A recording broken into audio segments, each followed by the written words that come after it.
আজকে মেলাতে আমি পাঁপড়ের দোকান লাগিয়েছিলাম। চলো গাইস দেখি পাঁপড় বিক্রি করে কত টাকা লাভ হলো। 500 টাকার পাঁপড়, 800 টাকার তেল, আর মেলার চাঁদা 200 টাকা। গাইস তোমরাই বলো কত টাকা লাভ হতে পারে। তো গাইস আমরা পাঁপড় খেতে এসেছিলাম, এসে দেখি দোকানদার নেই, তাই আমরা একটু মজা করছিলাম। কোনো ব্যবসায়ী ছোট না, আমি কোনো ব্যবসাকে ছোট করছি না, আর সত্যি কথা বলতে এই ব্যবসায় বেশি লাভ। তো গাইস অনেকদিন পরে জুয়াইল ভাইয়ের সঙ্গে দেখা হলো, তাই আমরা একটু গল্প করছিলাম। ততক্ষণে আমাদের পাঁপড়ওয়ালা চলে এসেছে। পাঁপড় খাচ্ছিলাম, তখনই আমার লক্ষ্য পড়লো জাম্পিং এর দিকে। এই বাচ্চাটা একাই মজা নিচ্ছে। এই বাচ্চাটাকে দেখে মনে পড়ে গেল ছোটবেলার কথা। কাশ আমরাও যদি পুরোনো দিনে ফিরে যেতে পারতাম, কতই না ভালো হতো, কিন্তু সেটা অসম্ভব। তোমরা কে কে সেই পুরোনো দিনকে মিস করো? আমি তো করি, তোমরা বলো। পাঁপড় খাওয়া কমপ্লিট করে আমরা মেলার চারিপাশটা ঘুরছিলাম। গাইস তোমরা ভাবছো মেলাতে ভিড় নেই কেন? আসলে আমরা মেলায় এসেছি রাত 10টার পর। বাড়ির ধারে মেলা হচ্ছে, কিন্তু আমরা কেউই জানি না। এমনি গাইস বড়ালি গ্রামে ঘন ঘন মেলা হয়, এই মেলাটা মিস করলেও পরের মেলাতে ঠিক যেতে পারবো। কিন্তু গাইস সামনে রমজান মাস, তাই আর মনে হচ্ছে মেলা হবে না, তাই এই মেলাতে মিস করলাম না, চলে এলাম। গাইস তোমাদেরকে বলা হয়নি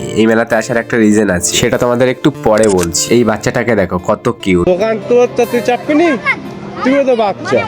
আমাদের বাড়ির সবার খাবার ওটা তো চাওয়ার অধিকার নেই।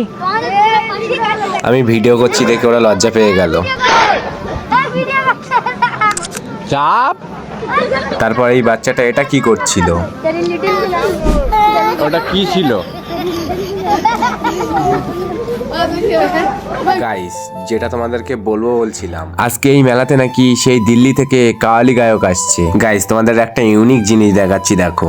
বই মেলার মতো এখানেও ফটো তোলার জন্য ফটো ফ্রেম লাগিয়েছে। এর পরেই উঠবে যে দিল্লি থেকে আসছে সেই কাওয়ালি গায়ক। গাইস 70,000 টাকা নেবে 2 ঘন্টা কাওয়ালি গাইতে। বুঝতেই পারছো তার ডিমান্ড কত। একটা টলিউড স্টারের থেকেও বেশি। কিছুক্ষণ ওয়েট করতেই দেখি স্টেজে উঠে পড়লো। এমনি আমি কাওয়ালি শুনি না, কিন্তু বেশ ভালোই লাগছিল। চলো তোমাদেরকে শোনাই।